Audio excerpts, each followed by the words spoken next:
cadeira que girava aos silvos por cima das casas os mantivesse à distância. No começo de outubro, grandes tempestades varreram as ruas, e durante todo esse tempo nada de importante se produziu além deste monstruoso arrastar de pés. Rie e seus amigos descobriram então a que ponto estavam cansados. Na verdade, os homens dos grupos sanitários já não conseguiam digerir esse cansaço. O Dr. Rie apercebia-se disso ao observar nos amigos e em si próprio a evolução de uma curiosa indiferença. Esses homens, por exemplo, que até aqui tinham mostrado vivo interesse por todas as notícias que diziam respeito à peste, já não se preocupavam com elas. Rambert, que fora encarregado provisoriamente de dirigir uma das casas de quarentena instalada há pouco no seu hotel, conhecia perfeitamente o número dos que tinha em observação. Estava a par dos mínimos pormenores do sistema de evacuação imediata que organizara para aqueles que mostravam subitamente sinais de doença. A estatística dos efeitos do soro sobre os internados estava gravada na sua memória, mas ele era incapaz de dizer o número semanal das vítimas da peste, ignorava se ela realmente progredia ou recuava, e apesar de tudo mantinha a esperança de uma evasão próxima. Quanto aos outros, absorvidos no seu trabalho dia e noite, não liam os jornais e nem ouviam rádio.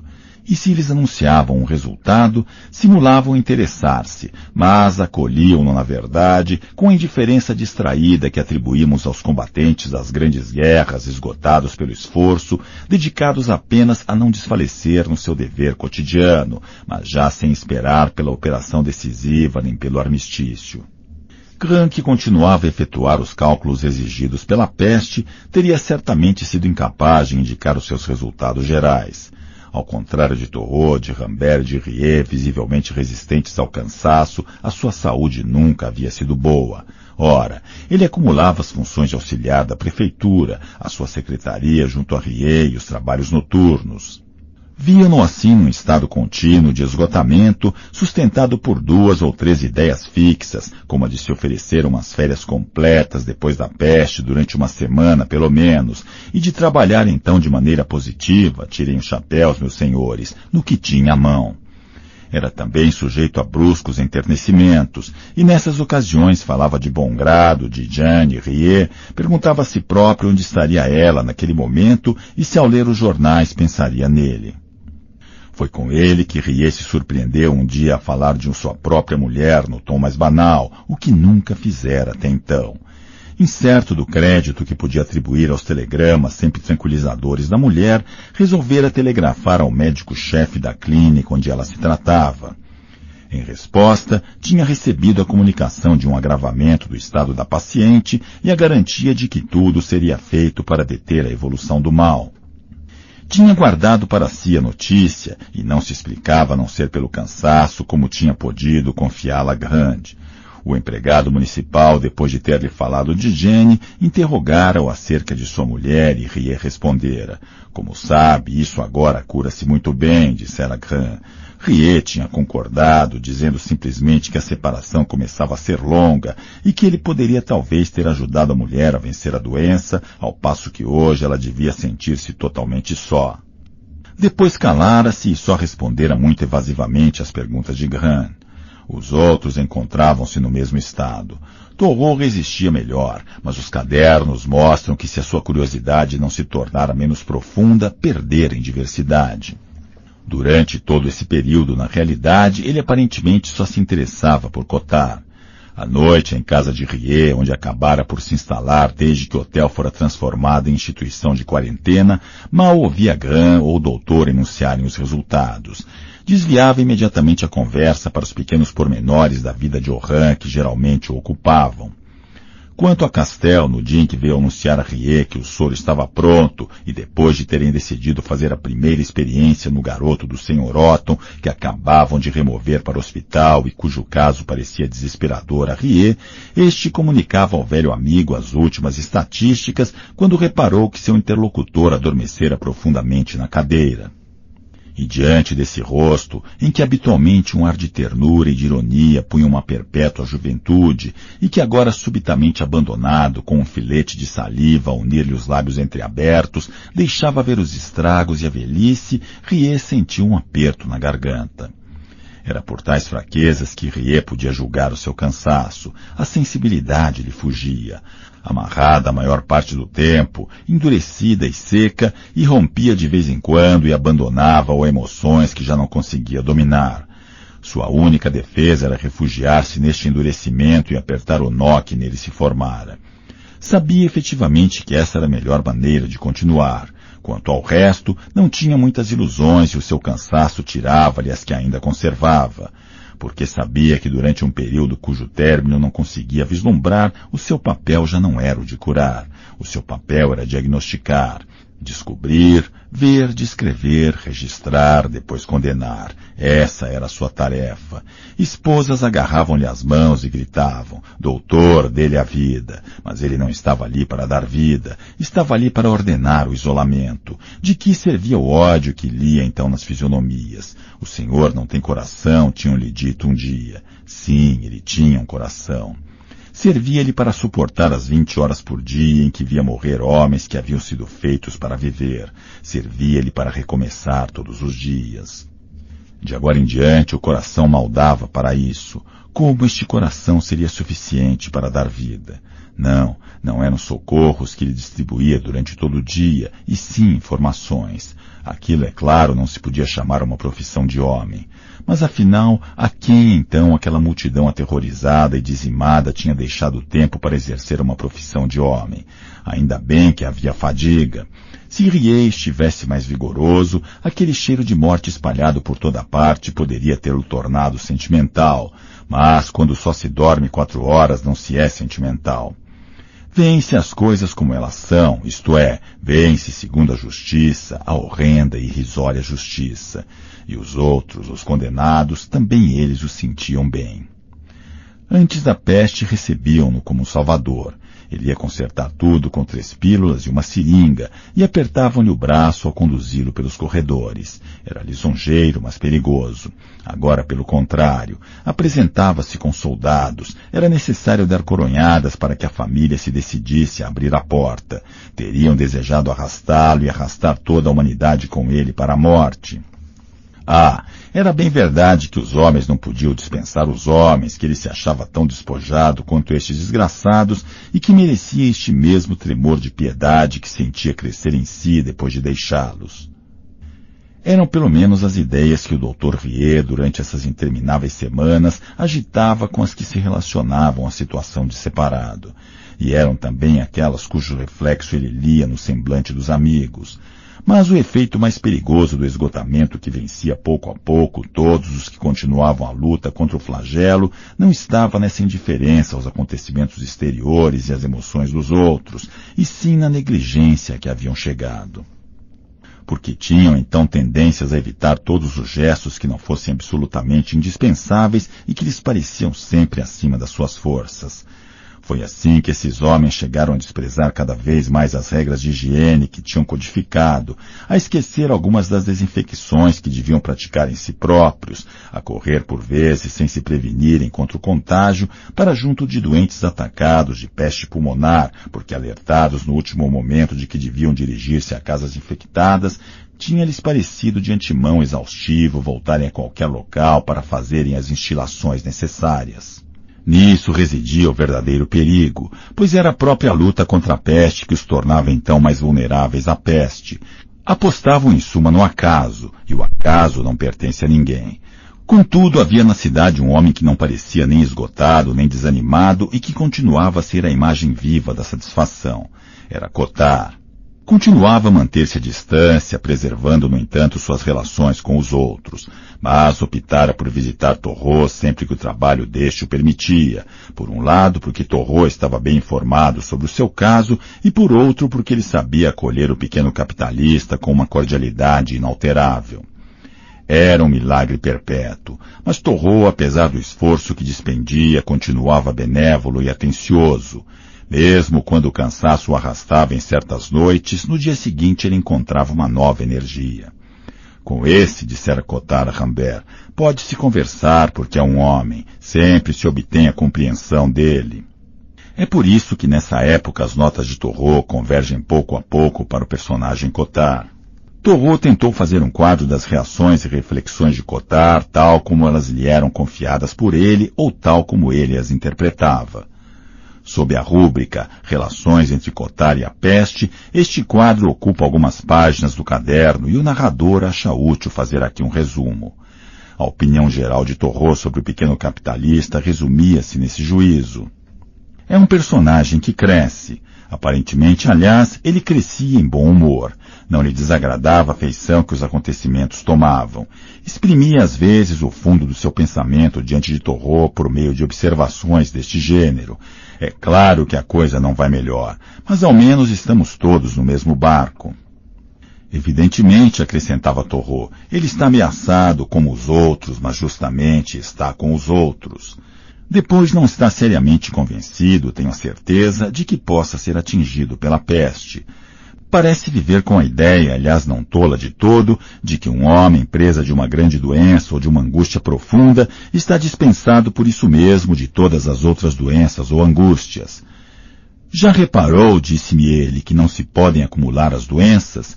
Imagine que você esteja com uma doença grave ou incurável, um câncer sério ou uma boa tuberculose. Nunca apanhará peste ou tifo, é impossível. Aliás, a coisa vai ainda mais longe, pois nunca se viu um canceroso morrer de desastre de automóvel. Falsa ou verdadeira, esta ideia deixa Cottard de bom humor. A única coisa que ele não quer é ficar separado dos outros. Prefere estar sitiado com todos a estar preso sozinho. Com a peste, já não há que inquietar-se com inquéritos secretos, com processos, com fichas, com instruções misteriosas ou prisão iminente. Para dizer a verdade, já não há polícia, não há mais crimes novos ou antigos, já não há culpados, há apenas condenados que esperam o mais arbitrário dos perdões, e dentre eles os próprios policiais. Assim, Cottard, sempre segundo a interpretação de Torrot, era levado a considerar os sintomas de angústia e de perturbação que apresentavam os nossos concidadãos com satisfação indulgente e compreensiva que se podia exprimir por um "continuem falando, senti isso antes de vocês". Em vão eu lhe disse que a única maneira de não estar separado dos outros era afinal ter uma consciência tranquila. Ele olhou-me com maldade e disse-me: "Então, desse modo, ninguém está nunca com ninguém. E depois, pode ter certeza, sou eu quem o digo. A única maneira de juntar as pessoas ainda é mandar-lhes a peste. Olhe à sua volta. E na verdade eu compreendo bem o que ele quer dizer e o quanto a vida de hoje deve parecer-lhe confortável. Como não haveria ele de reconhecer as reações que foram suas, a tentativa que cada um faz para congregar todos à sua volta, a gentileza com que nos desdobramos para informar às vezes um transeunte perdido e o mau humor de que outras vezes damos prova. A precipitação das pessoas para os restaurantes de luxo, o seu prazer em lá se encontrarem e em lá se demorarem. A afluência desordenada que faz filas todos os dias no cinema, que enche todas as salas de espetáculos e os próprios cabarés, que se espalha como uma maré desenfreada em todos os lugares públicos. Um recuo diante de qualquer contato, o apetite de calor humano que, no entanto, impele os homens uns para os outros, cotovelos para cotovelos, sexos para sexos. Cottard conheceu tudo isso antes deles, é evidente, exceto as mulheres, porque com a sua cabeça, e suponho que quando se sentiu tentado a frequentá-las, recusou-se para não ganhar uma fama que poderia prejudicá-lo no futuro. Em resumo, a peste lhe convém. De um homem solitário que não queria sê-lo, ela fez um cúmplice. Porque visivelmente é um cúmplice e um cúmplice que se deleita. É cúmplice de tudo o que vê, das superstições, dos terrores ilegítimos, das suscetibilidades destas almas em alerta, da sua mania de querer falar da peste o menos possível e, no entanto, de falar dela sem cessar, da sua aflição e da sua palidez a menor dor de cabeça, desde que sabe que a doença começa por cefaleias, e da sua sensibilidade irritada, suscetível, instável, enfim, que transforma em ofensa esquecimentos e se aflige com a perda de um botão de camisa. Acontecia muitas vezes a Torrot sair com Cottard. Contava em seguida nos seus cadernos como mergulhavam na multidão sombria dos crepúsculos ou das noites, ombro a ombro, imergindo numa massa branca e preta em que uma rara lâmpada brilhava, acompanhando o rebanho humano para os prazeres ardentes que o defendiam contra o fio da peste. O que Cotar alguns meses antes procurava nos lugares públicos, o luxo e a vida ampla, aquilo com que sonhava sem poder satisfazer-se, isto é, o gozo desenfreado, todo um povo procurava agora. Enquanto o preço das coisas subia irresistivelmente, nunca se tinha desperdiçado tanto dinheiro, e quando o essencial faltava à maioria, nunca se tinha dissipado melhor o supérfluo. Multiplicavam-se todos os jogos de uma ociosidade que era apenas desemprego. Torrot e Cotar seguiam por vezes, durante longos minutos, um desses casais que antes se aplicavam em esconder o que os unia e que agora, apertados um contra o outro, caminhavam obstinadamente através da cidade, sem ver a multidão que os rodeava, com a distração um pouco fixa das grandes paixões. Cotar enternecia-se. Ah, que safados, dizia ele, e falava alto, expandia-se no meio da febre coletiva, das gorjetas reais que soavam à sua volta e das intrigas que se teciam diante dos seus olhos. Entretanto, Torrot achava que havia pouca maldade na atitude de Cotar. Sua frase, conheci isto antes deles, revelava mais infelicidade que triunfo. Creio, dizia Torrot, que ele começa a amar esses homens prisioneiros entre o céu e os muros da cidade. Por exemplo, ter-lhes-ia explicado de bom grado, se pudesse, que a coisa não era tão terrível como tudo isso. Eles dizem, afirmou-me ele, que depois da peste vão fazer isso, depois da peste vão fazer aquilo. Envenenam a própria existência em vez de ficarem tranquilos, e nem sequer se dão conta das vantagens de que desfrutam. Será que eu poderia dizer que depois da minha prisão vou fazer qualquer coisa? A prisão é um começo, não é um fim, ao passo que a peste, que era a minha opinião, eles são infelizes porque não se entregam, e eu sei bem o que digo. Com efeito, ele sabe o que diz, acrescentava Torrot. Avalia no seu justo valor as contradições dos habitantes de Oran, que ao mesmo tempo que sentem profundamente a necessidade de calor que os aproxima, não conseguem, contudo, abandonar-se a ele por causa da desconfiança que os afasta uns dos outros. É sabido que não se pode ter confiança no vizinho, que é capaz de nos passar a perna, a nossa revelia, e de aproveitar-se do nosso abandono para nos contagiar. Quando se passou o tempo como Cotar, a ver indicadores possíveis em todos aqueles cuja companhia, contudo, se procurava, pode-se compreender este sentimento. É fácil ser indulgente com pessoas que vivem na ideia de que a peste pode de um dia para o outro pôr-lhes a mão no ombro e de que ela se prepara, talvez, para fazer isso no momento em que elas se regozijam de estar ainda sãs e salvas. Tanto quanto isso é possível, ele está à vontade no terror. Mas porque ele sentiu tudo isso antes deles, creio que não consegue sentir inteiramente com eles a crueldade desta incerteza. Em suma, como todos nós que não morremos ainda da peste, ele sente efetivamente que a sua vida e a sua liberdade estão todos os dias na véspera de serem destruídas. Mas já que ele próprio viveu no terror, acha normal que os outros o conheçam por sua vez. Mais exatamente, o terror parece-lhe então menos pesado de suportar do que estivesse totalmente só. É nisso que ele está errado e que tem mais dificuldade de compreender que os outros. Mas afinal, é por isso que merece mais que os outros que tentemos compreendê-lo. Finalmente, as páginas de Torrot terminam por uma narrativa que ilustra esta consciência singular que vinha ao mesmo tempo a Cotar e aos atacados pela peste. Esse relato reconstitui aproximadamente a atmosfera difícil da época, e é por isso que o narrador lhe atribui importância. Eles tinham ido à ópera municipal, onde estava em cena Orfeu e Eurídice. Cotar convidara Torrot. Tratava-se de uma companhia que viera na primavera da peste fazer algumas apresentações na cidade.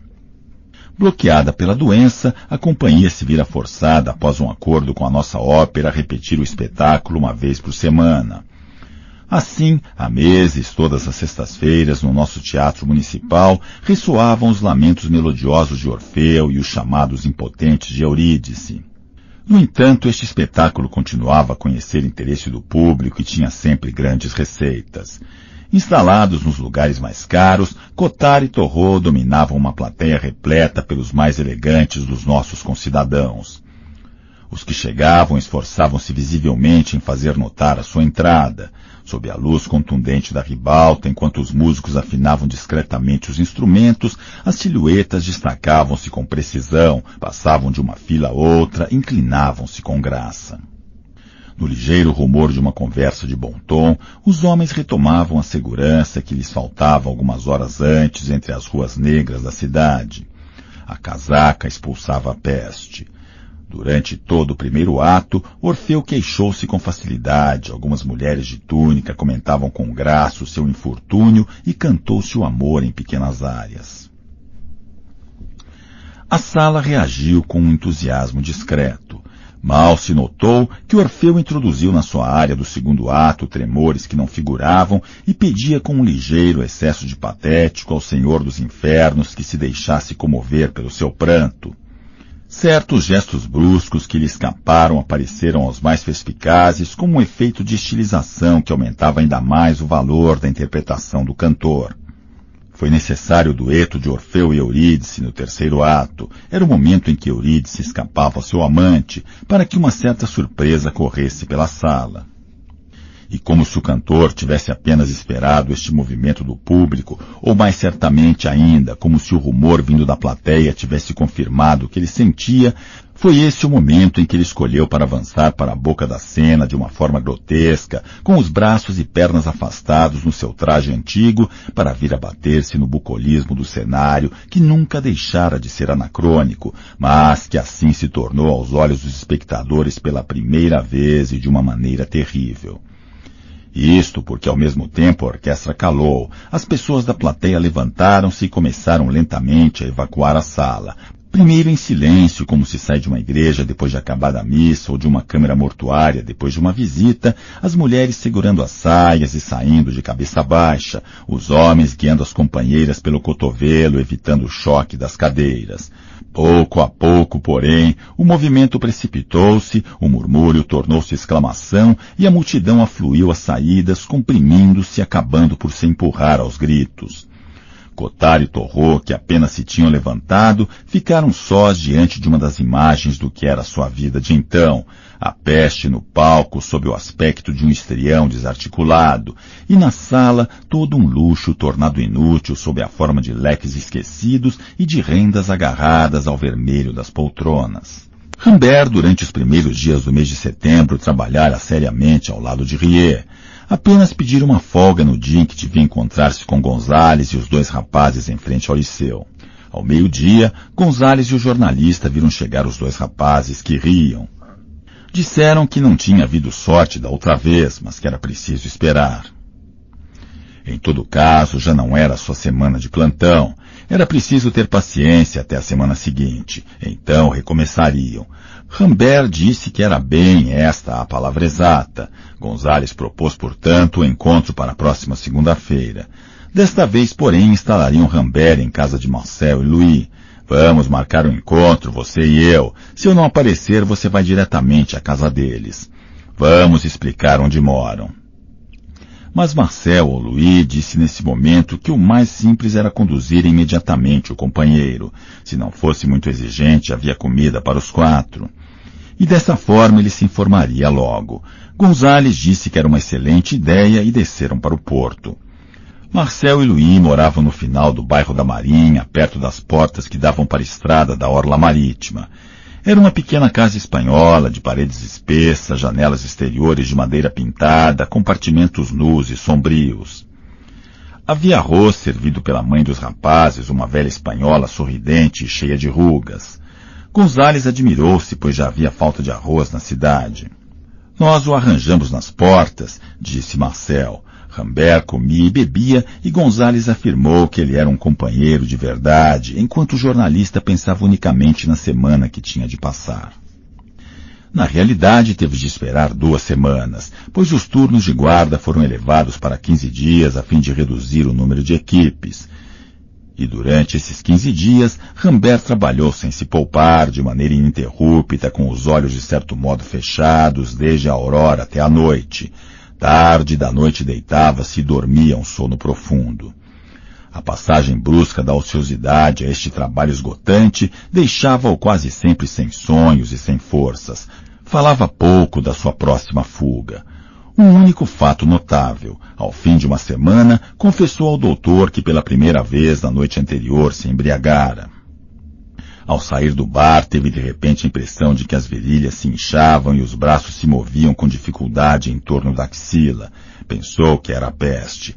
E a única reação que pôde ter então, e que concordou com Rie não ser racional, foi correr ao alto da cidade e lá de uma pequena praça, de onde ainda não se divisava o mar, mas de onde se via um pouco mais de céu, chamou a sua mulher com um grande grito por cima dos muros da cidade. De volta à casa e não descobrindo no corpo nenhum sinal de infecção, não se orgulhara muito desta crise súbita.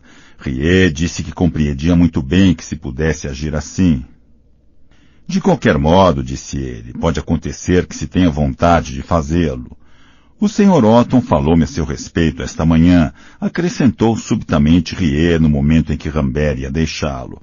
Perguntou-me se eu o conhecia. Aconselho então a não frequentar os meios de contrabando, disse-me ele, está se expondo.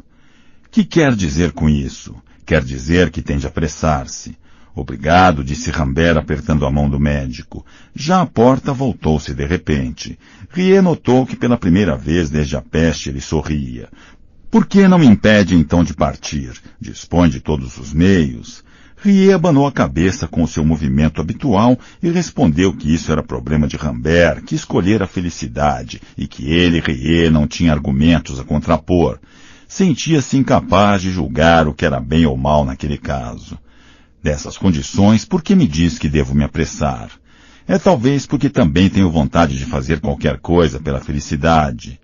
No dia seguinte não falaram mais sobre nada, mas trabalharam juntos. Uma semana depois, Rambert estava enfim instalado na pequena casa espanhola. Tinham-lhe feito uma cama no compartimento comum. Como os rapazes não comiam em casa e como lhe tinham recomendado que saísse o menos possível, vivia só a maior parte do tempo ou conversava com a velha mãe espanhola. Era seca e ativa, vestida de negro, com o rosto moreno e enrugado debaixo de cabelos brancos muito limpos. Silenciosa, sorria apenas com os olhos quando olhava para Rambert. Outras vezes perguntava-lhe se não tinha medo de levar a peste à sua mulher. Ele pensava que era um risco que valia a pena correr, mas que afinal a probabilidade era mínima, ao passo que permanecendo na cidade arriscavam-se a ficar separados para sempre. Ela é simpática? Perguntava a velha sorrindo. Muito simpática. Bonita? Acho que sim. Ah, dizia ela, é por isso. Rambert refletia. Era sem dúvida por isso, mas era impossível que fosse só por isso. Não acredita em Deus? Perguntou a velha que ia à missa todas as manhãs. Rambert reconheceu que não e a velha disse ainda que era por isso. Tem razão, é preciso ir ao encontro dela, senão o que lhe restaria? O resto do tempo, Rambert andava à volta das paredes nuas e caiadas, afogando os leques pregados nas paredes, ou então contava as bolas de lã que franjavam o pano de mesa. À noite os rapazes voltavam. Não falavam muito, senão para dizer que não chegara ainda o momento. Depois do jantar, Marcel tocava guitarra e bebia um licor anisado. Rambert parecia pensativo. Na quarta-feira, Marcel disse ao entrar, é para amanhã à meia-noite, fique preparado. Dos dois homens que guardavam o posto com eles, um estava atacado pela peste e o outro, que normalmente dividia o quarto com o primeiro, estava em observação. Assim, durante 2 ou 3 dias, Marcel e Louis estariam a sós. No decurso da noite iam acertar os últimos detalhes. No dia seguinte seria possível. Rambert agradeceu. Está contente? Perguntou a velha. Ele disse que sim, mas pensava em outra coisa. No dia seguinte, sob um céu pesado, o calor era úmido e sufocante. As notícias da peste eram más. A velha espanhola conservava, contudo, a serenidade. Há pecado no mundo, dizia. Por isso, forçosamente, como Marcel e Louis, Rambert estava de torso nu. Porém, por mais que fizesse, o suor corria-lhe entre os ombros e sobre o peito. Na semi-penumbra da casa de persianas fechadas, isso tornava-lhes os torsos morenos e lustrosos. Rambert dava volta sem falar. Bruscamente, às 4 horas da tarde, vestiu-se e disse que ia sair. Cuidado, recomendou Marcel, é para meia-noite, está tudo preparado. O jornalista foi à casa do médico. A mãe de Rie disse-lhe que o encontraria no hospital. Diante do posto da guarda, a mesma multidão continuava a girar sobre si própria. Circulem, dizia um sargento de olhos protuberantes. Os outros circulavam, mas em roda. Não há nada a esperar, dizia o sargento cujo suor atravessava o dolman. Era também a opinião dos outros, mas ficavam a si mesmo, apesar do calor infernal. Rambert mostrou seu salvo-conduto ao sargento, que lhe indicou o gabinete de Torrou.